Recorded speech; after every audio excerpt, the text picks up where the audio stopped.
Hare Ram, Hare Ram. Hare Krishna, Hare Krishna, Krishna Krishna, Hare Hare, Hare Ram, Hare Ram, Ram Ram, Hare Hare. Hare Krishna, Hare Krishna, Krishna Krishna, Hare Hare, Hare Ram, Hare Ram, Ram Ram, Hare Hare. Hare Krishna, Hare Krishna, Krishna Krishna, Hare Hare, Hare Ram, Hare Ram, Ram Ram, Hare Hare. Mantra ki jai, Shla Prabhupada ki jai. Hare Krishna, with the mercy of Andal Nachiyar and Shla Prabhupada, we are into the 23rd verse today, Adi Pasuram. So, Andal Nachiyar has rendered some wonderful service to the humanity to bring the humanity to the lotus feet of Krishna. And she picked up the month, what is Amargasirasha month, which is always glorified in the Shastras too. Because Margasirasha Mas is considered very auspicious and the Brahma Muhurta for the Devi Devatas. So, in addition to that, Krishna has declared in the Bhagavad Gita 10th chapter, among the months, I am the Margasirasha month. Masana Margasirasho Aham. So that means it adds to the complete glorification of the month. Then, to add some more to the glorification, the Gopikas or the Kumarikas of Rajabhumi, they also picked up this month for their Katyayani Vrat.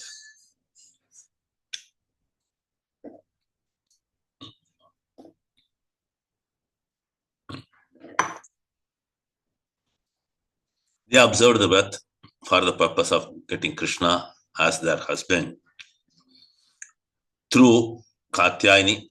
So they moved to the banks of Yamuna, did a deity out of the sand and started worshipping.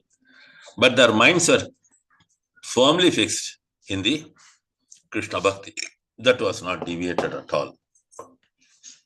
So the rules and regulations which are mentioned by the Kumarikas are also followed by Andal Nachiyar when she started this Pavainondu, similar to that one, the same month, and she invited all the Brajavasi, all the Gramavasi to join her. She went on to various houses to wake them up and join this.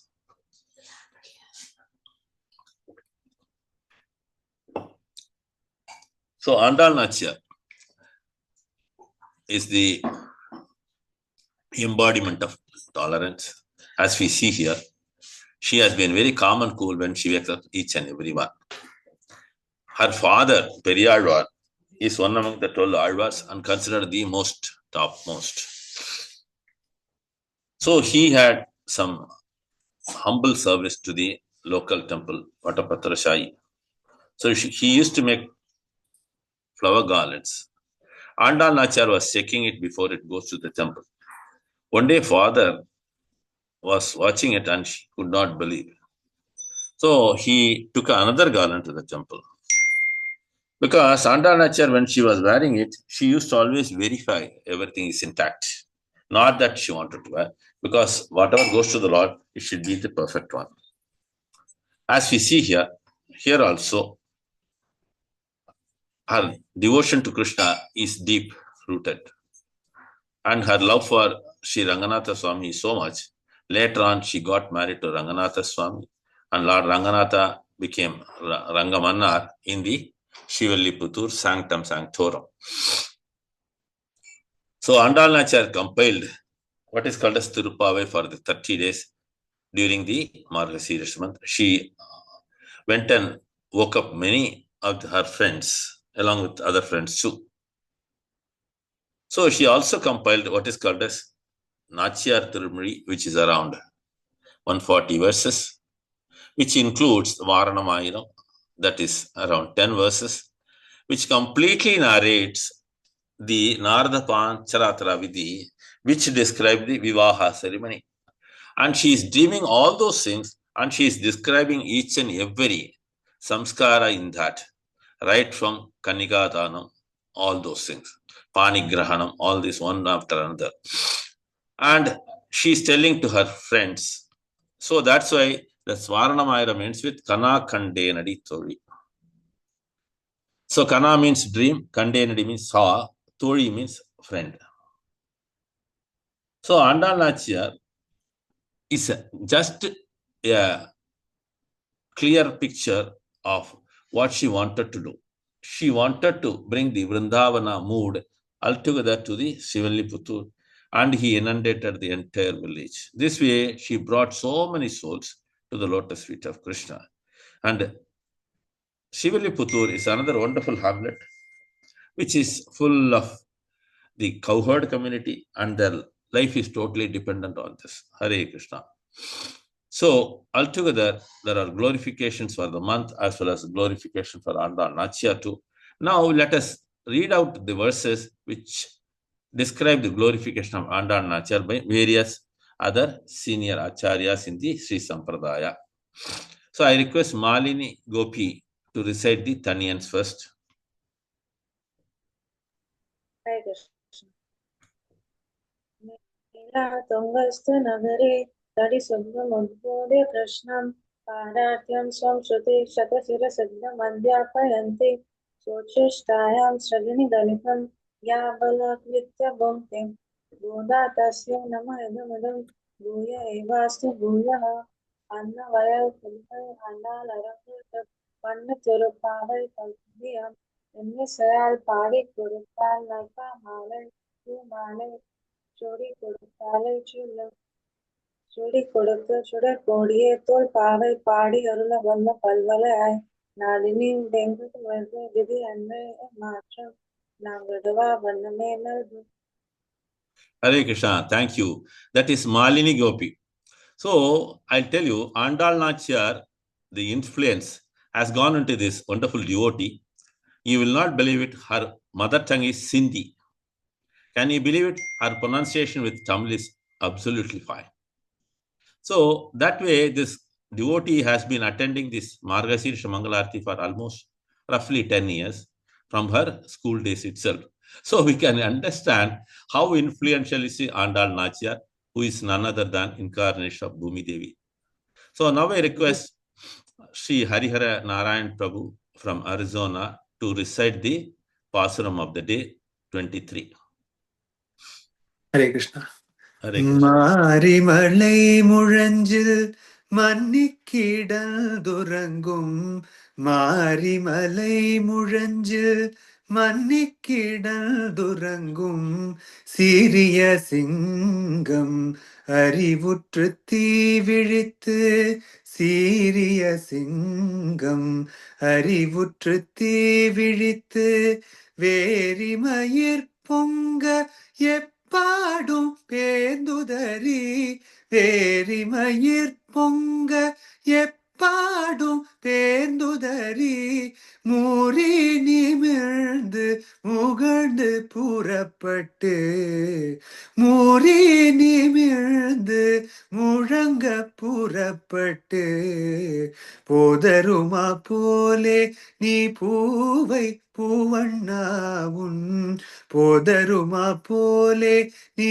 பூவை பூவண்ணாவுன் கோவில் நின்றிங்கண்ணே போந்தருளி கோப்புடைய கோவில் நின்றிங்கண்ணே போந்தருளி கோப்புடைய சீரிய சிங்காசனத்திறந்து யாவந்த சீரிய சிங்காசனத்திறந்து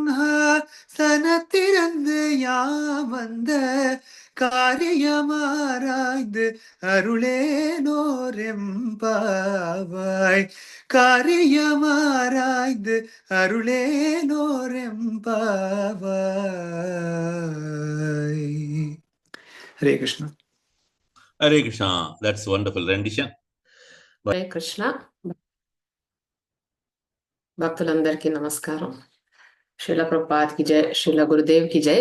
ఈరోజు 23వ రోజు ఆండాల తల్లి పావై నోము మొదలుపెట్టి అంత ఆ గ్రామం ఆయర్పడి అనే గ్రామంలో ఉన్న గోపికలు తన మిత్రులందరినీ తీసుకొని స్వామి వారి ఆ, భవనానికి చేరుకుంటారు.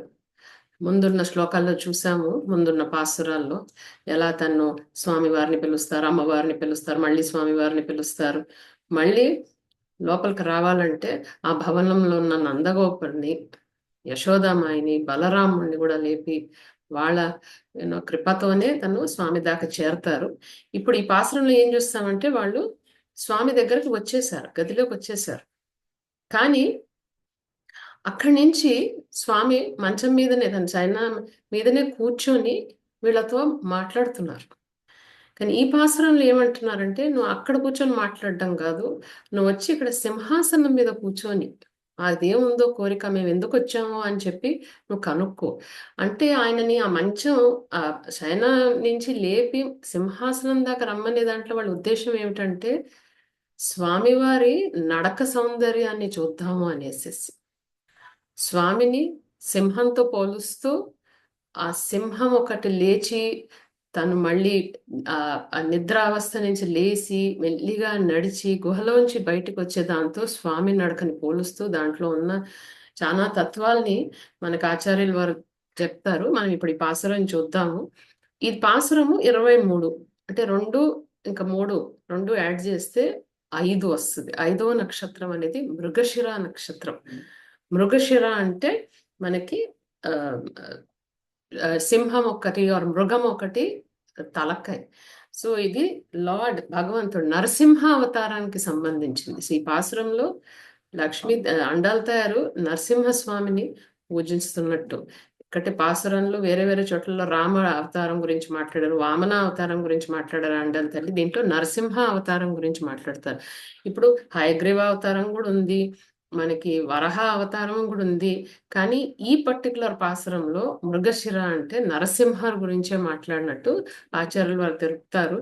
అండ్ ఈ నరసింహస్వామి, ఈ మృగశిర నక్షత్రం అంటే నరసింహస్వామి మార్గశీర్షం అనేది నేర్పించారు. అంటే అందరికన్నా గొప్పమైన మార్గం అదంటే ప్రపత్తి మార్గంతో స్వామికి చేరుకోవడం, ఈ భౌతిక ప్రపంచం నుంచి ముక్తి పొంది స్వామి సేవకి అందుకోవడం అనేది ఈ మార్గంలో తెలుస్తుంది మనకి. ఈ పాసురంలో నేర్చుకుంటాం మనం ఇప్పుడు. అంటే ఇప్పుడు గోపికలు ఆండాల్తాయారు గదిలోకి వచ్చేసారు. కృష్ణుడు కొంచెం బాధపడతారు. అంటే ఈ గోపికలు నా గురించి ఇంత చలిలో ఈ చీకట్లో వచ్చారు, ఆండాల తల్లి ఇప్పుడు నప్పిన్నయ్య అమ్మవారి అనుగ్రహం కూడా వాళ్ళకి కలిగింది, అమ్మవారిని కూడా పూజించి మమ్మల్ని కరుణించమను అని చెప్పేసి ప్రార్థనిస్తారు. సో నప్పిన్నయ్యకి చాలా క్లోజ్ ఉన్న గోపికలు వీళ్ళు పాపం ఇంత దూరం వచ్చి నన్ను అడగాలన్నా నేనే ముందు లేచి వెళ్లాల్సి ఉండే వాళ్ళ గురించి అని కొంచెం బాధపడతారు. అయితే ఆండాల తల్లి ఏమంటదంటే, గోపికలు కూడా ఏమంటారంటే, మీరు ఈ మంచం మీద నుంచి లేచి సింహాసనానికి రండి, ఎందుకంటే మీ నడక సౌందర్యం మేము చూడాలి అనేసేసి వాళ్ళు అనుకుంటారు. ఏమవుతుందంటే ఇప్పుడు మనం ఒక్కొక్క వర్డ్ చూద్దాం. సింహంతో పోల్చారు స్వామిని అని చెప్పేసి అంటారు. ఇప్పుడు మారి అంటే మనకి వర్షాకాలంలో కానీ శీతాకాలంలో కానీ ఈ మృగాలు, కొన్ని పశుపక్షులు ఈ కొండల్లోనో గుహల్లోనో లేకుంటే భూమిలోనో వెళ్ళి నిద్రిస్తాయి, కొన్ని నెలలు అలా పడుకుంటాయి. ఇప్పుడు మనకి చాతుర్మాస్యం అంటే వర్షాకాలం, ఆ కాలంలో ఈవెన్ ఋషులు మునులు కానీ ఎవ్వరు కానీ ఎక్కడ బయటికి వెళ్ళరు, అంతా కూడాను ఏదో ఒక చోట్లో స్థిరంగా ఉండిపోతారు. అట్లనే ఈ మృగాలు కూడా వెళ్ళి లోపల కొండల్లో నిద్రిస్తాయి అన్నమాట. రాజులు కూడా ముందు కాలంలో వాళ్ళకి ఈ శీతాకాలానికి వర్షాకాలానికి వేరే రాజభవనాలు ఉండేటివి, అక్కడ వెళ్ళి గమ్మన ఉండేవాళ్ళు అన్నమాట. సో అట్లనే సింహం కూడా గుహలో ఉంటది. అండ్ ఎలా ఉంటది అంటే నిద్రించిన సింహం ఒక దాని బలం కానీ, దాని ప్రతాపం కానీ, దాని శౌర్యం కానీ ఏవి తగ్గవు. అంటే పడుకున్న సింహం అంత గంభీరంగా అంత భీకరంగానే ఉంటది, దాని పక్కకి వెళ్ళలేము ఎవరు కూడాను. సో ఆండాల తల్లి ఏమంటదంటే, అమ్మవారితో కలిసి స్వామివారు శయనిస్తున్నారు. ఎలా అయితే సింహము తన సహచరులతో గుహల్లో శయనిస్తుంటుందో, స్వామివారు కూడా ఇంకా శయనిస్తున్నారు. సో సింహము ఋతు మారినప్పుడు తన పాటికి తను లేచిపోతుంది, తన నిద్ర కాలం అయిపోతే వెంటనే లేచిపోతుంది. కానీ స్వామి ఇక్కడ భక్తుల పిలుపులకి లేస్తారనమాట. మనం చూసాం కూడా గోపికలు ఎలా పిలుస్తారో కృష్ణాని బయటికి రమ్మని, అమ్మవారు ఆపుతున్నా బయటికి వస్తారు, బయటికి రమ్మని. సో భక్తులు విన్నప్పుడు విని ఆయన వస్తారు. అయితే ఆండాళ్ళ తల్లి ఏమంటుందంటే, నువ్వు ఇలా నిద్రిస్తున్నావు అమ్మవారితోని, నీ కర్తవ్యము మర్చిపోయావు, నీ భక్తుల్ని మర్చిపోయావా, నువ్వు భక్తవత్సలుడివి, మేము వచ్చి పిలుస్తున్నాం లేచిరా అంటారనమాట. మళ్ళీ అదే మనకి ఇప్పుడు అదే చూసాం ఏమిటంటే, కీడండు రంగం అంటే సింహం ఒక ఘనత గాని గాంభీర్యం గాని తను పడుకున్నా తగ్గదు, దాని దగ్గరికి ఎవరు వెళ్ళడానికి లేదు. ఇప్పుడు తను ఆ, ఈ మళ్ళీ ఏమంటదంటే తను ఇంకా నెక్స్ట్ వచ్చేటప్పటికి ఏమంటదంటే ఆ తీవిలిట్టు అంటే సింహం ఒక చూపు, తన కళ్ళు నిద్రపోయినా ఎక్కువసేపు నిద్రపోతే కూడా కళ్ళు ఎవరిదైనా ఎర్రగా అయిపోతాయి. సో సింహం ఒక కళ్ళు తీవ్రంగా తీక్షంగా అంటే ఎలా కోపంగా ఎర్రగా ఉంటాయి. సో తను ఏమంటదంటే, నువ్వు సింహము తన క్షేత్రాన్ని అతిక్రమించిన వాళ్ళకి కానీ ఏదన్నా కొంచెం కూడా ఇది ఎవరైనా తనకి హాని కలగడానికి దగ్గరకు వస్తున్నారన్నా కానీ చాలా కోపంగా కళ్ళు ఎర్రబరిచి చూస్తుందంట. అది ఏమిటంటే దీనికి తాత్పర్యం ఏమిటంటే, కృష్ణ కూడా భక్తులకి ఏదన్నా బాధ వచ్చినా, ఎవరైనా భక్తుల్ని బాధ పెట్టినా ఆయన కూడా కోపంతో ఆ ఆ ఎవరైతే భక్తులకున్న విరోధులు ఉన్నారో వాళ్ళని చూస్తారంట. అయితే ఇప్పుడు స్వామి కళ్ళు మామూలుగానే ఆ ఆయన్ని పద్మాక్షుడు అంటారంటే లోటస్ సైడ్ అంటారు. ఆయన కళ్ళు ఎర్రగానే ఉంటాయంట. అంటే ఆ ఎర్రతనం ఏంటంటే భక్తుల ప్రతి ఎర్రగా ఉండడం అంటే ప్రేమతో ఎర్రగా ఉంటాయి. కానీ అదే విరోధులకి భక్తుల్ని బాధ పెట్టే వాళ్ళకి కోపంతో ఎర్రగా ఉంటాయంట. కళ్ళతో చూస్తూ నువ్వు బయటికి రా. ఎందుకంటే స్వామివారి కోపం కూడా ప్రభు వినిపిస్తుందా? ఇక్కడ నాకు ఇంటర్నెట్ అన్స్టేబుల్ అని వస్తుంది. వినిపిస్తుందా ప్రభు? హరిచరణ్ ప్రభు వినిపిస్తుంది మాట. బాగానే వినిపిస్తుంది ఏమా. ఓకే. అంటే ఇప్పుడు ఏమంటే ఆ భక్తులు స్వామివారి కోపం కూడా భక్తులకి ఇష్టమే. అండ్ అది భక్తులకి కానీ ఎవరికి కానీ చాలా మేలు కలిగించేది.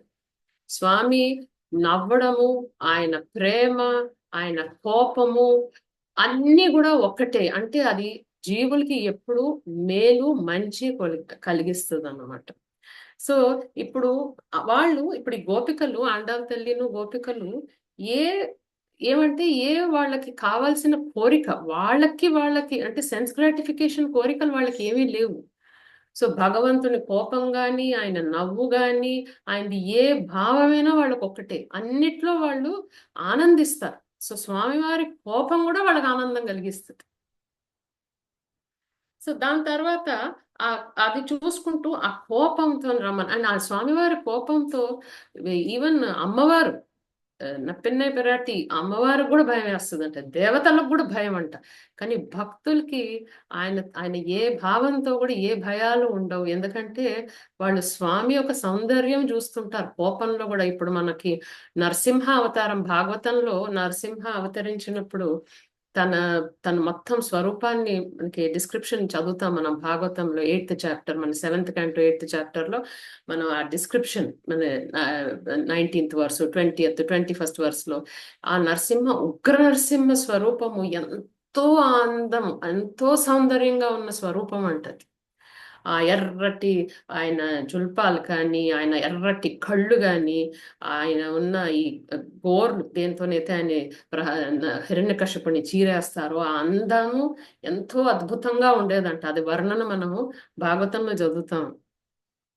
సో అలా కోపంతో రమ్మంటున్నారు. దాని తర్వాత వేరిమయ్యేరు పొంగ అంటే సింహము కళ్ళు తీసి కొంచెం లెగిసి నిలబడి తనకున్న జులిపిస్తుంది. ఆ జుళ్ళని ఒకలాగా ఇట్లా విదిలిస్తుంది దాంట్లో. ఎందుకంటే ఇన్ని నెలలు పడుకుంటే దాంట్లో చేరిన మట్టి గిట్టి అంతా కూడా ఇట్లా చెదిరిపోతాయి, బయటికి వచ్చేస్తాయి అని చెప్పి ఆ రోమాలు తనకున్న రోమాలంతా ఒకసారి నిక్కబడిచి ఏం చేస్తుందంటే ఆ రోమాల నుంచి కానీ సింహం నుంచి కూడా ఒకలాంటి గంధం వస్తుందంట. అండ్ కృష్ణ సర్వగంధ అంటారు కృష్ణని. అన్ని సుగంధాలు కృష్ణలో ఉన్నాయి. సో ఆ ఆ గంధాలు ఆ సింహంలో కూడా ఉన్నాయి. సో ఇప్పుడు తను ఏమంటదంటే, అలా ఒక్కసారి నిలబడి ఆ సింహం ఎలా జులిపిస్తుందో నువ్వు కూడా లేచి రా మా దగ్గరికి. దానికి ముందు ఏమంటదంటే, సింహము ఎప్పుడు పరందు అంటే లేచిన వెంటనే గబగబా లేచి బయటికి వచ్చేది. ఇలా లేచి కాసేపు జులిపించి మళ్ళీ దాని తర్వాత అన్ని దిక్కులా చూస్తుంది. కొంచెంసేపు పొల్లుతుంది, ఇటు దొల్లుతుంది. అవన్నీ చేసుకున్నాక మెల్లిగా లెగిసి నిలబడుతుంది. నిలబడినాక ఉదరి అంటే ఒక్కొక్క తన శరీరంలో ఉన్న భాగాన్ని కదుపుతుంది. అంటే బాగా ఇన్ని నెలలు నిద్రపోయింది కాబట్టి వెంటనే స్ఫూర్తిగా వచ్చేలేదు. అది మెల్లిగా అవి అన్ని అంగాల్ని కదుపుతుంది. అండ్ ముందు కాళ్ళని కొంచెం ముందుకు పెట్టి వెనక కాళ్ళని వెనక్కి పెట్టి మొత్తం శరీరాన్ని సాగదీస్తుంది. ఇది మనం సింహం ఎప్పుడన్నా జూకి వెళ్ళినా ఎక్కడైనా చూసుంటాము, తను నిద్ర లెగిస్తే ఏం చేస్తుందో. కానీ మనకి ఇక్కడ దగ్గరలో ఉన్న అనుభవాలు ఏంటంటే పిల్లిని చూస్తాం. పిల్లి కూడా ఇలానే చేస్తుంది. పిల్లి కూడా లయన్ టైగర్ ఫ్యామిలీకి సంబంధించింది కాబట్టి పిల్లి నిద్ర లేసినా కూడా ఇలా ఇవన్నీ చేస్తుంది అన్నమాట. సో ఇలా చేస్తూ తను ఏం చేస్తుంది, ఒకసారి గర్జిస్తుంది గట్టిగా. ఆ గర్జించి మళ్ళీ మెల్లిగా నడుచుకుంటూ గుహలోంచి బయటికి వస్తుంది. బయటికి వచ్చి ఆ కొండ మీద నిలబడి అన్ని దిక్కులా చూస్తుంది. ఆ సింహ గర్జనకి ఆ చుట్టుపక్కల ఉన్న జీవ జంతువులు అన్ని కూడా భయపడతాయి అన్నమాట, సింహం వచ్చేసింది అని. సో స్వామివారిని కూడా అండాల తల్లి బయటికి రమ్మని పిలుస్తుంది.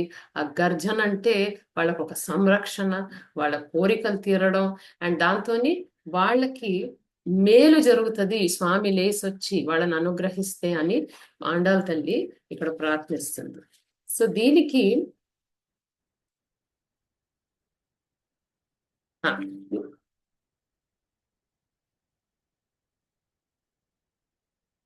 సో దీనంతా విని కృష్ణ ఏమంటారంటే, నేను సింహంలాగా ఉన్నానా, భయంకరంగా ఉన్నానా, అంటే తీవ్రంగా కోపంగా ఉన్నానా అని చెప్పంటే ఆండాల తల్లి మళ్ళీ వెంటనే ఏమంటదంటే, నీ పువ్వైపు, ఈ శ్లోకంలో నీ పువ్వైపు పువ్వన్నా అంటే సింహంలాగా శక్తివంతంగా గంభీరంగా శౌర్యంగా ఉన్నారు తప్ప సింహంలో మీలాంటి సున్నితమైన అందమైన మృదుత్వమైన గుణాలు లేవు.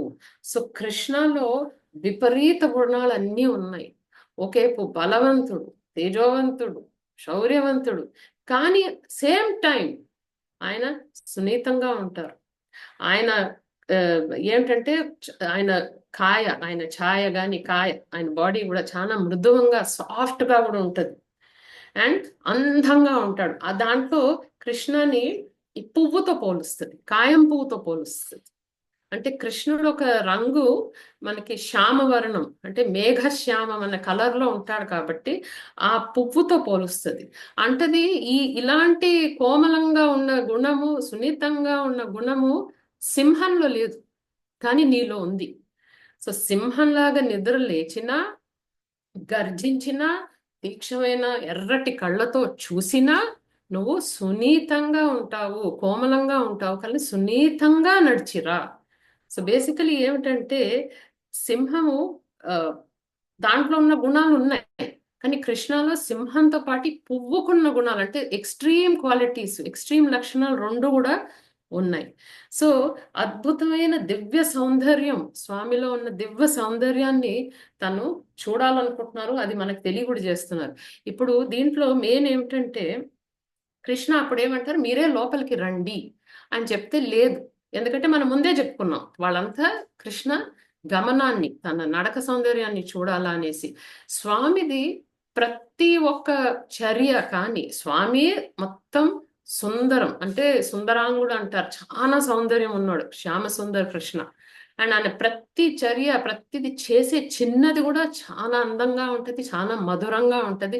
అది మనం మధురాష్టకంలో అదరం మధురం వదనం మధురం అని చదివినప్పుడు దాంట్లో కృష్ణది ఒకటి గమనం మధురం. కృష్ణాదొకటి చలితం మధురం, భ్రమితం మధురం. అంటే ఆయన నడిచేది గాని, ఆయన ఊరికి అలా తిరిగేది గాని, ఆయన గమనం అంటే అదే నడకలాగా ఆ పేస్ ఎట్లా నడుస్తారో అనేది అది చాలా మధురంగా ఉంటది, స్వీట్ గా ఉంటది అని చెప్పి వీళ్ళు గోపికలు కోరుతున్నారు. ఎందుకంటే వాళ్ళు ఏమంటారు, కృష్ణని శయనిస్తున్నప్పుడు చూసాం మేము, ఆ పోజ్ లో చూసాం. కూర్చున్నప్పుడు ఇప్పుడు చూస్తున్నాం మేము, ఆ పోజు చూసాం. ఇప్పుడు ఆయన నడిచొచ్చేది చూడాలా అనేసి మనకు రామాయణంలో కూడా అంటారు, రాముల వారు నిలబడిన పోజ్ దాన్ని మండోదరి గాని తారా గాని చూశారంట. అదే కూర్చున్నట్టు దండకారణ్యంలో ఉన్న ఋషులు కూర్చున్న రాముని చూసి ఆ సౌందర్యాన్ని చూసి చాలా ఆనందపడ్డారంట. అదే సీతాదేవి చిత్రకూటంలో స్వామి శయనిస్తున్న అది చూసి అది తను మర్చిపోయారంట. ఆ సౌందర్యం చూసి కాకాసురుడు వచ్చి తన్ని పొడుస్తున్నా కూడా తనకి తెలియటలేదు. ఎందుకంటే స్వామివారు శయనిస్తున్న నిద్రిస్తున్న ఆ పోజును చూసి ఆవిడ మొత్తం మగ్నం అయిపోయి తను మర్చిపోయారంట అక్కడ ఏమవుతుందో అనేసి. సో ఇప్పుడు ఇక్కడ గోపికలు కూడా మేము ఇవన్నీ చూసాం. ఈవెన్ బృందావనంలో ఉన్న వ్రజవాసులు కూడా చిన్ని కృష్ణుడు పడుకోవడము, దొల్లడము, పొల్లడం అన్నీ చూసి ఆనందించేవాడు. ఎందుకంటే కృష్ణ ఈజ్ ఆల్ స్వీట్, మొత్తం మధురమే ఆయన.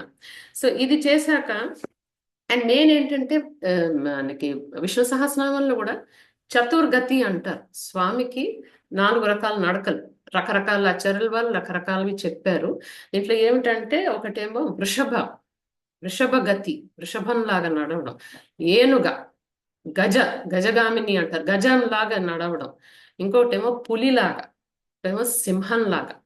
సో కొందరు ఏమంటారంటే హంసలాగా కూడా నడుస్తారు స్వామి అనేసి, హంస నడక కూడా అంటారు. సో రకరకాల నడకలు కూడా స్వామి సౌందర్యాన్ని చూసి భక్తులందరూ చాలా ఆనందిస్తారు. సో సింహాసనం నెక్స్ట్ ఇవన్నీ చెప్పాక వాళ్ళు ఏమంటారంటే, నువ్వు వచ్చి ఆ సింహాసనం మీద కూర్చో. ఆసనం కూడా సింహాసనం. సింహాసనం అంటే ఒకసారి అంటే సింహం అంటేనే రాజు, సింహం ఎక్కడ కూర్చుంటే అదే ఆసనం. అండ్ ముందు కాలంలో రాజులకున్న సింహాసనం మీద పక్కన రెండు పెద్ద సింహం తలకాయలు ఉండేటివి. దాని మీద వెళ్ళి రాజులు కూర్చునేవాళ్ళు. ఏదన్నా ప్రజలు చెప్పేది వినేవాళ్ళు, ఏదన్నా శాసించాలంటే అక్కడి నుంచే చేసేవాళ్ళు. అండ్ ఆ సింహాసనం ఇప్పుడు మనకి స్వామివారికి తన వైకుంఠ లోకంలో ఆదిశేషుడు సింహాసనం. ఆయన దాని మీదనే నిద్రిస్తారు, దాని మీదనే కూర్చుంటారు. స్వామి ఈ భౌతిక ప్రపంచానికి వచ్చినప్పుడు, అవతరించినప్పుడు ఆ సింహాసనం కూడా ఆదిశేషుల వారు కూడా వచ్చి ఇక్కడ ఆయన సింహాసనం లాగా ఎక్స్పాండ్ అయ్యి ఆయన సేవ చేస్తారు. సో ఆ సింహాసనం వజ్రాలు వైడూర్యాలతో అందంగా ఉంటది, కానీ దానికి 8 కాళ్ళు ఉంటాయంట. ధర్మం అని, అధర్మం అని, వైరాగ్యం అని, ఇలాంటివి ఉన్నాయి, 8 ఉంటాయంట. దాని మీదనే స్వామి కూర్చుంటారంట. అండ్ ఎందుకు గోపికలు ప్రత్యేకంగా నువ్వు వచ్చి సింహాసనం మీద కూర్చొనే విను మా మాటలు అని ఎందుకు అంటారంటే, ప్రార్థిస్తారంటే, ఇప్పుడు పడక గదిలో శయనాగారంలో చెప్పేవి అది నేను ఊరికే చెప్పానులే అని మాట తప్పేస్తారేమో స్వామి. ఇప్పుడు వీళ్ళు ఏదన్నా కోరికలు కోరుకుంటే మళ్ళీ అది ఓకేలే అక్కడ చెప్పానులే అని ఏదన్నా హాస్యంగా జోక్గా చెప్పేశానులే అని అనిస్తారేమో అని చెప్పి చాలా తెలివిగా ఏమంటారంటే, సింహాసనం మీద కూర్చొని మేము చెప్పేవో మా కోరికలో మా వినయాలో విన్నపాలో ఏదో విని, ఎందుకంటే అప్పుడు కానీ స్వామి ఓకే అంటే తను అనుగ్రహిస్తే నేను మీ ఆ వరం ఏదో ప్రసాదిస్తాను అని చెప్తే దానికి కట్టుబడి ఉంటారు. సో సింహాసనం ఒక ఇది ఏమిటంటే దానికి అధికారంగా అక్కడ కూర్చొని చెప్తే అదొక అధికారంగా ఉంటది, దాన్ని పాటించవలసి ఉంటది. అక్కడ కూర్చొని చెప్పిన ప్రతి పదం ఏది చెప్తామో దానికి కూర్చున్న రాజు కానీ ఎవరైనా కానీ దానికి బాధ్యతగా దాన్ని నెరవేర్చాలా అన్న ఒక డ్యూటీ ఉంటది అన్నమాట. సో కృష్ణ మనకి కురుక్షేత్రంలో రథం మీద కూర్చొని మొత్తం గీత చెప్తారు.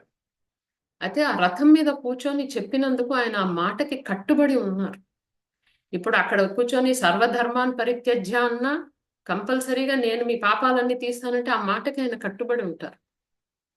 ఇంకా కృష్ణ దాంట్లో భక్తులు ఎప్పుడు నా భక్తులకి ఎప్పుడు యోగక్షేమం నేనే చూసుకుంటాను అనేసి అనన్యాశ్చింతయంతోమా అని చెప్పారు, అది ఆయన పాటిస్తారు. సో ఆ అధికారం ఉంటది దాంట్లో, ఆ కట్టుబడి ఉంటారు ఆ మాటకి అనేసేసే గోపికలు ఆ సింహాసనం మీద వచ్చి కూర్చోమని కృష్ణాని వేడుకుంటున్నారు. దాని తర్వాత ఇంకొకటి ఏమిటంటే యాం 100 కార్యం అరణ్యాల్ అరుణ్. ఇది కూడా ముఖ్యంగా వాళ్ళు వచ్చి సింహాసనం మీద కూర్చున్నాక మేము ఎందుకు వచ్చాము, యాం 100 కార్యం, మేము ఏ పనితో వచ్చాము అక్కడ కూర్చొని నువ్వు అడుగు మమ్మల్ని. అండ్ కొందరు ఆచార్యులు ఏమంటారంటే అడుగు అని కాదు, మా విన్నపాలు విను అని కాదు, మేమెందుకు వచ్చామో అరణ్యాదంటే నువ్వే అర్థం చేసుకో. ఆయనైతే పరమాత్మ, ఆయనకు అన్నీ తెలుసు, ఆయనకి చెప్పాల్సిన అవసరం ఏమీ లేదు. సో గోపికలు మేము ఎందుకు వచ్చామో నువ్వే తెలుసుకొని మాకు ఏమి ఈదలుచుకున్నావో నువ్వే నిర్ణయించుకొని మాకివ్వు.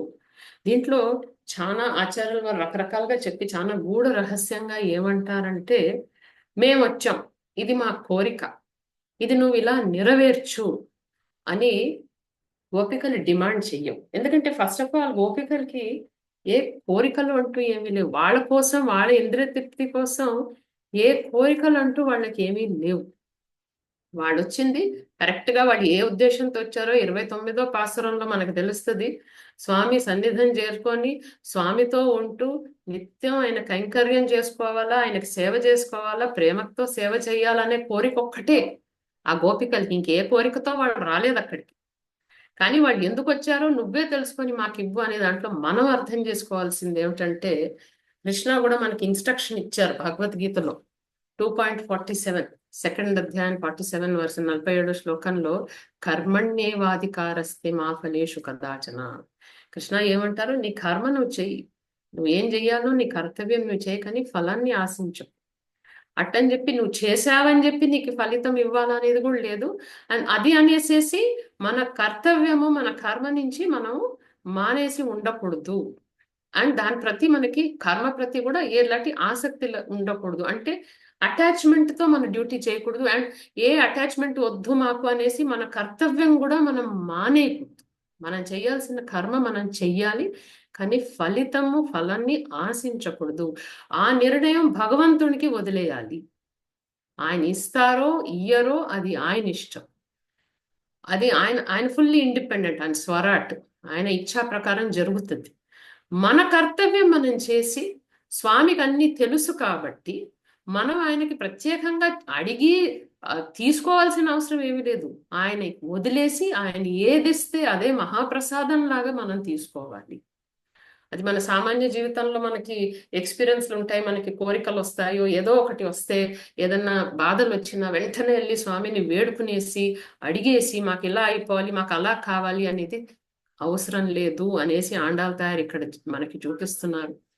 మెయిన్ ఏంటంటే మనము భగవంతుని దగ్గరకు పోయి ప్రార్థించి కోరాల్సింది ఏమిటంటే భక్తితో నీకు సేవ చెయ్యాలి, ప్రేమతో నీకు సేవ చెయ్యాలనే ఒక్క కోరికతోనే స్వామి దగ్గరికి వెళ్ళాలి. మనకి భాగవతం ఫస్ట్ మనకి సెకండ్ చాప్టర్ లో కూడా సవై పుంసాం పరోధర్మో యథో భక్తి దోక్షజ అహైతుకి అప్రతిహత. అహైతుకి అనే దానికి ఏంటంటే ఏ కూడా ఉద్దేశంతో మనకి ఏదో ఈ భౌతిక ప్రపంచంలో కావాలి, మన ఆశలు కోరికలు తీరాలనే ఉద్దేశంతో భక్తి చెయ్యకూడదు. అండ్ అప్రతిహత మానేసి కాకుండా నిరంతరం భక్తి చేస్తుండాలి. ఇది ముఖ్యం. ఎందుకంటే అప్పుడే యయాత్మ సుప్రసిద్ధి, అప్పుడే మనం ఆనందంగా ఉండగలుగుతాము, ప్రశాంతంగా ఉండగలుగుతాము, సంతోషంగా ఉండగలుగుతాము. మనకి మొత్తం ఆనందం కలిగిచ్చేది ఆయనకి భక్తి ప్రేమతో చేస్తే.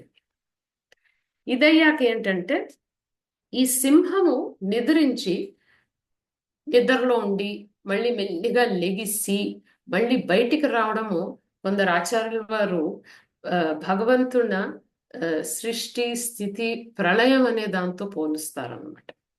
ఇప్పుడు సింహం నిద్రించడం అనేది అది ప్రళయ టైంలో, ప్రళయకాలంలో మొత్తం సృష్టి ఆయన లోపలికి వెళ్ళిపోయి ఏమిటంటే కారణోదక్ష విష్ణు కారణ సముద్రంలో వాళ్ళే నిద్రిస్తుంటారు, యోగ నిద్రలో ఉంటారు. యోగ నిద్రలో ఉండి ఆయన ఆలోచిస్తుంటారు సృష్టిని ఇంకా నెక్స్ట్ ఎప్పుడు చేయాలి అనేది. ఎట్లో ఆయన ఒక టైం, ఒక సమయం అనేది ఫిక్స్ చేసేసారు. ఎప్పుడు ఈ సృష్టి మొదలవుతుందో కొంతసేపు మొత్తం ఆ సృజన ఉండి స్థితిలో ఉంటది. అంటే ఆ సృష్టి ఉంటది, ఈ మొత్తం ఈ బ్రహ్మాండాలు ఉంటాయి, జీవులన్నీ వాళ్ళ శరీరాల్లో ఉండి వాళ్ళ కర్మలు అవన్నీ జరుగుతుంటాయి. మళ్ళీ ఒక సమయం అయినాక ప్రళయకాలంలో మొత్తం మళ్ళీ భగవంతుడు లోపలికి వెళ్ళిపోతాయి. సో ఈ సింహం పడుకోవడం అనేది ప్రళయకాలంలో కారణోదక్ష సముద్రంలో మనకి కారణోదక్ష విష్ణు శయనిస్తూ యోగ నిద్రలో ఉన్న దాంతో పోల్చారనమాట. మళ్ళీ మనం చూసాం ఏమిటంటే సింహము కళ్ళు తీస్తుంది. కళ్ళు తీసి మెల్లిగా ఇలా నిద్రలేసి ఆ జులిపించి అనే దాన్ని దేంతో పోలుస్తారంటే అండ్ ఆ కళ్ళు తీయడం అనేది గ్లాన్స్. మెటీరియల్ వరల్డ్ ఎప్పుడైతే భగవంతుడు ఒక గ్లాన్స్ తోని స్టార్ట్ అవుతుంది అంటారనమాట. ఆ జులిపించడం అనే దాన్ని దేంతో పోల్చారంటే మనకి భగవంతుడు కారణోదక్ష విష్ణు సృష్టి మొదలుపెట్టినప్పుడు ఆయన చర్మం ఒక రంధ్రాల నుంచి బ్రహ్మాండాలన్నీ ఒక బబుల్స్ లాగా వస్తుంటాయి అన్నమాట.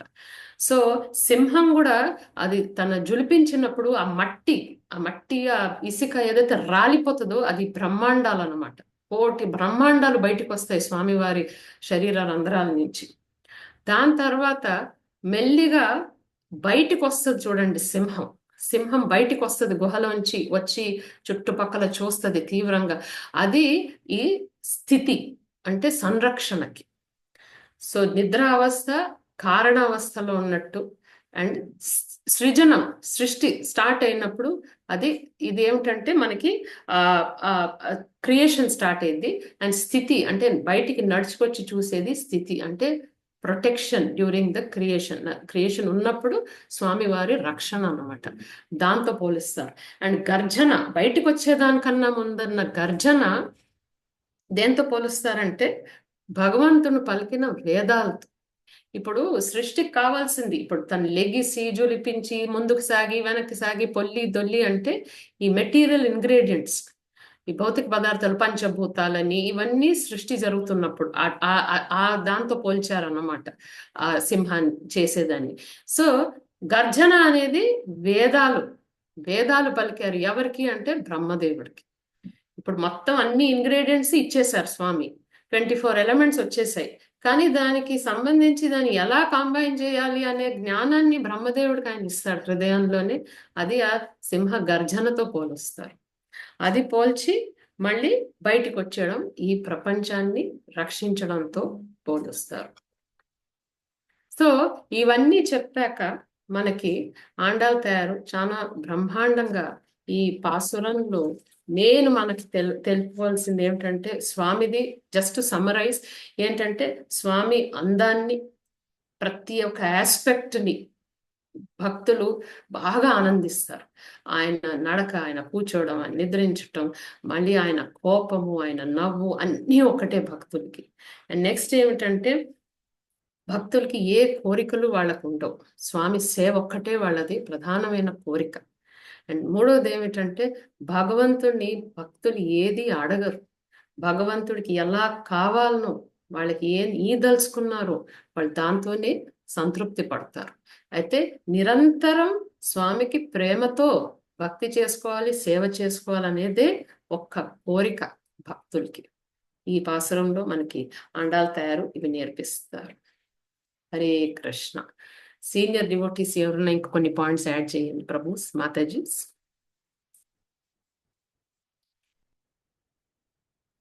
రజనీ మాతాజీ ఎవరైనా ఉంటే కొన్ని పాయింట్స్ ఏదన్నా. హరే కృష్ణ. జగన్ ప్రభు ఉన్నారా? Yes, Mataji. Hare Krishna Prabhu, please add Hare some points. చక్కగా చెప్పారు మాతాజీ. ఇందాకలా మీరు చెప్తుంటే కిందటి నెలలో మేము జూకి వెళ్ళాల్సి వచ్చింది మా మనవరాలతో. దుబాయ్లో కొత్త జూ ఉంది, సఫారీకి వెళ్ళాను. మీరు చెప్పేది కరెక్టే. ఆ సింహము ఆ గుహలోంచి వచ్చినప్పుడు ఎలా బిహేవ్ చేస్తుంది అనేది నాకు ఇప్పుడు ఆ రోజు మేము చూసి వీడియో తీసింది గుర్తొస్తుంది అన్నమాట. ఒక ఇంట్రెస్టింగ్ థింగ్ నేను ఏం చూశానంటే మేము వెళ్ళేసరికి ఫీడింగ్ టైం అయింది అనమాట. ఎండి పెట్టారు కదా, వాళ్ళందరిని పిలుస్తున్నారు. అది లక్కీగా అక్కడ ఉండడం lot of photographs you can take. అది లేడీ సింహము వచ్చి వాళ్ళు వేసింది తీసుకున్నప్పుడు ఒక కృతజ్ఞత భావంతో తీసుకుంటాను. ఈ మొగ సింహం ఉంది చూసారా, అది వచ్చి ఏదో తను వేటకు వెళ్ళి సంపాదించిన ఫీలింగ్ ఇస్తున్నాడు. నేను ఒకటి కాదు 2-3 మొగ సింహాలను చూశాను. సో ఇంట్రెస్టింగ్‌గా అప్పుడు అడిగాను అనమాట. ఇందాక మీరు అన్నారు కదా! రాజులు కూడా వెళ్ళి ఒకప్పుడు రెస్ట్ తీసుకుంటారు. తర్వాత ఇలాగ సింహం కూడా పడుకుంటుందని. దాంట్లో మొగ సింహంలో గొప్పతనం ఏంటంటే, ఆ మొగ సింహం రోజుకి 16-18 గంటలు పడుకుంటుందంట. వేట చేయదు. వేట చేయదు. ఓన్ పాపం లేడీ సింహాలే వెళ్ళి వేట తీసుకొస్తే తనేదో తెచ్చినట్లు తీసుకుంటుంది. అంటే భగవంతుడు ఆ ప్రవృత్తిలో ఆ యొక్క లివింగ్ ఎంటిటీలో ఆ ప్రవృత్తి పెట్టాడనమాట. ఆ రాజసం. దట్ ఈస్ వెరీ గుడ్ రాజసం. అదే రాజసాన్ని వీళ్ళిక్కడ చూస్తున్నారు. దాన్ని మీరు చెప్పినట్లు వీళ్ళు కూడా భగవంతుడు అదే అక్కడ ఉంటే ఎక్కడో శయనాగ్రహంలో చెప్పిందే చాలదు మాకు. అక్కడ అక్కడ అంతఃపురంలోకి వచ్చి చెప్పాలి. అంతఃపురం కాదు. ఆ సింహాసనం మీదకొచ్చి అందరి ముందర మినిస్టర్ చేస్తే డాక్యుమెంట్ అవుతుంది. మాకు ప్రూఫ్ ఉంటుందన్నట్లు చాలా తెలివిగా చెప్పారు. అంటే ఇట్లా ఈ భక్తుల్లో కూడా మనం చూస్తుంటాం. ఎంతో బయటకి చాలా ఇన్నోసెంట్‌గా ఉండి చేస్తున్నా కూడా వాళ్ళలో ఒక తెలియని మంచి ఇంటెలిజెన్స్ అంటూ ఉంటుందనేది ఇక్కడ మనకి మంచి తార్కాణం దీంట్లో. సోలోగా కృష్ణుని, భగవంతుడిని ఏమి డౌట్ చేయకుండా ప్లీజ్ వచ్చి చెప్పండి సార్ అని. అది that's a very interesting thing. ఆచార్యులు కూడా అదే చెప్తారు. ఇంకోటి ఇక్కడ వీళ్ళేంటంటే అక్కడ భగవంతుని వెళ్ళి ఒక శరణాగతి భావంతో అడుగుతున్నారు. మాకిది కావాలి అని. అంటే మనం ఇప్పుడు అందుకని నరసింహుడు రాగానే మనకు ప్రహ్లాదుడి చరిత్ర గుర్తొస్తుంది. శ్రీల ప్రభుపాద వారు దాని మీద ఎక్కువ ఫోకస్ చేశారు. అంటే దీనికి ఒక భిన్నంగా చూసుకోవాలంటే, ఒక వెరైటీగా చూసుకోవాలంటే, అక్కడ గోపికలు వెళ్ళి ఏదో అడుగుతున్నారు. కానీ మనకి ప్రశస్తంగా శ్రీల ప్రభుపాదుల ప్రహ్లాద చరిత్రను వర్ణించినప్పుడు శరణాగతికి పరాకాష్ట అయిన ఒక శ్లోకం చెప్పారు. ఆ శ్లోకం మనం will just repeat. Even though contextually it doesn't fit in here. But అది అల్టిమేట్‌గా అంటే మనం ప్రభుపాదుల వారిది చదువుకుంటున్నందుకు, ప్రభుపాదుల వారు ప్రహ్లాద చరిత్ర గురించి అంతా చెప్పినందుకు ఈ శ్లోకం గుర్తుపెట్టుకోవాలి. అంటే నరసింహ ఇక్కడ వీళ్ళకి భగవంతుడు ఇవ్వాలి అని చెప్పినప్పుడు భగవంతుడు ఇవ్వండి అని వచ్చే స్థితి ఉంటే, నరసింహదేవుడు ప్రహ్లాదుడు నేను ఇస్తానంటే నాకొద్దు సార్ అని ప్రహ్లాదుడు చెప్తున్నాడు. నరసింహదేవుడు కాదయ్యా ఏదైనా తీసుకో, నువ్వు చాలా మంచి భక్తుడు. నువ్వు ఇన్ని కష్టాలు పడ్డాను నాకేం వద్దు సార్ అంటాడు. అప్పుడు ఆఖరికి వాళ్ళిద్దరికి ఒక కాంప్రమైజ్ వస్తుంది. ఇంకా ప్రహ్లాదుడిని అడుగుతాడు. ఏదైనా కోరుకొని. అప్పుడు ప్రహ్లాదుడు ఒక మంచి శ్లోకం 7th క్యాంటోలో 10th అధ్యాయంలో 7th శ్లోకం వస్తుంది. His ultimate situation of a devotee. యది దాస్యసి మే కామాన్ వరాం త్వాం వరదర్షభ కామానాం హృదయ సంరోహం భవతస్తు వృణే వరం. అంటే అక్కడ ఏం చెప్తున్నారంటే, నువ్వు ఇంత అడుగుతున్నావు నన్ను తీసుకోమని నాకు ఓకే. ఇంక నేను తీసుకోక తప్పదు. నాకు ఏమిస్తావయ్యా అంటే, కోరికలే లేని కోరికైన ప్రవృత్తి ఇవ్వు అన్నాడు. నేను కోరికలే ఉండకూడని ప్రవృత్తి నాకు ఇచ్చేసేయి. అది నువ్వు ఇస్తే that's okay for me. Otherwise don't give me anything. అంటే ఇది ఈ శ్లోకానికి కాంటెక్స్ట్‌లో సరిగ్గా ఫిట్ కాకుండా ఇది వచ్చినందుకు, నరసింహదేవుడిది వచ్చినందుకు, నరసింహదేవుడు ప్రహ్లాదుని మనం గుర్తు తెచ్చుకున్నందుకు శ్రీల ప్రభుపాద వారు మనకి ఈ నరసింహ చరిత్ర ద్వారా ఏది బోధించారు, ఏ శ్లోకానికి అయితే ఎక్కువ ప్రాధాన్యత ఇచ్చారు అనేది ఇది. యది దాస్యతే మీకు అందరికీ కోరికలు ఇచ్చే వరదర్షభ, నువ్వేమైనా నా కోరిక ఇవ్వాలనుకుంటే నా కోరికలే లేనట్టు పెట్టేసాయి. సో దట్ నువ్వు నాకు కనిపించినప్పుడు కానీ, నేను తలుచుకున్నప్పుడు కానీ నేను కోరికలే అడగను. నేను నీకు ఏం సేవ చేస్తాను అడుగుతాను కానీ నువ్వు నాకేం సేవ చేయాలన్నది ప్రసక్తే లేదు.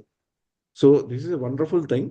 ఈ యొక్క శరణాగతిలో డిఫరెంట్ వెరైటీస్ ఆఫ్ శరణాగతి ఉంటుంది. సో విభీషణుని అయితే ఆండాళ్ళ తల్లి వాళ్ళది అదొక శరణాగతి. వాళ్ళది sat the shelter of the Lord. భగవంతుడు ఒక శరణాగతి వేడుకొని వచ్చారు. That's also we can do. But ఇదొక డిఫరెంట్ ఆస్పెక్ట్. నరసింహదేవుని తలుచుకున్నప్పుడు ఈ శ్లోకాన్ని మనం తప్పకుండా తలుచుకోవాలి. ఈ శ్లోకాన్ని ఎందుకు తలుచుకోవాలనుకుంటే, ఎందుకంటే ముఖ్యంగా మన ఈ జీవితంలో మనం కేవలం ఈ శ్లోకాన్ని తలుచుకునే యోగ్యులమే. పాటించే యోగ్యత మనకి వస్తుందో రాదో వెరీ డిఫికల్ట్. అట్లీస్ట్ తలుచుకుంటూ ఈ జీవితకాలం గడిచిపోతే అట్లీస్ట్ నెక్స్ట్ జీవితంలో మనకు అది ఆ ఇంపార్టెన్స్ వచ్చే ఛాన్స్ ఉందని శ్రీల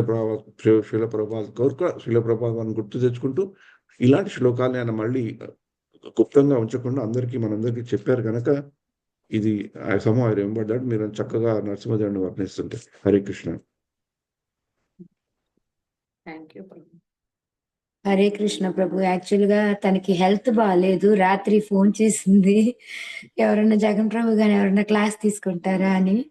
ఇంకా లాస్ట్ మినిట్ లో ఇంకా కష్టంలే నువ్వే తీసుకో అని చెప్పాను అనమాట. ఎందుకంటే మీరు ఆల్రెడీ ముందు రోజు కూడా తీసుకొని ఉన్నారు, టైర్డ్ అయిపోయి ఉన్నారు అని. ధనరాజ్ ప్రభు వాళ్ళని అడిగితే వాళ్ళు నో అని చెప్పారు. Thank you Hemangi. మీరు హెల్త్ బాగుంది. భక్తులని ఒక రసరాణి, ఒక ఝాన్సీ రాణి లాగే అందరినీ లేపుతున్నారు అన్నమాట. మీరు కూడా అన్నారు తెల్ల అందరినీ ఫోర్స్ చేస్తున్నారు. It's good thing. Hare Krishna. Hare Hare take care of your health. Hare Krishna. Thank you Prabhu. Thank you. Sorry Hemangi, నేను చేయలేకపోయాను.